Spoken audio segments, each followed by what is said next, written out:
ధైర్యంగా ఉండమ్మా. నువ్వు ఎప్పుడైనా సరే చూడండి, శ్రమ దినమున మనము కృంగిన యెడల మన థంబ్‌నెయిల్ ఒకటుంటది అందులో. సామెతల గ్రంథము 24 అధ్యాయంలో 10 వచనం అనుకుంటా.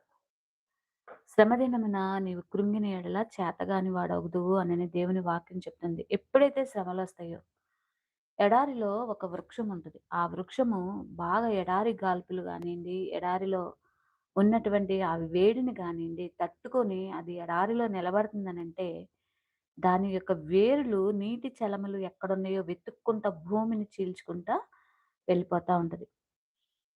మరి మనం కూడా దేవుని మీద ఆధారపడ్డాం కాబట్టి భయపడాల్సిన పనైతే లేనే లేదండి. చుట్టుపక్కలంతా గాలి, తుఫాన్లు, ఆ సౌండ్సు ఒక్కోసారి భయమనిపిస్తది కానీ, తప్పకుండా మన దేవుడు మనల్ని ఎత్తుకొని మోసేటటువంటి దేవుడు. నిజము. నా వ్యక్తిగత జీవితంలో గూడా నేను పొందుకున్నాను. కాబట్టి మీరు కూడా ధైర్యంగా ఉండండి.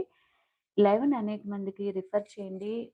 అనేక మంది జీవితాల్లో ఆశీర్వాదకరంగా లైవ్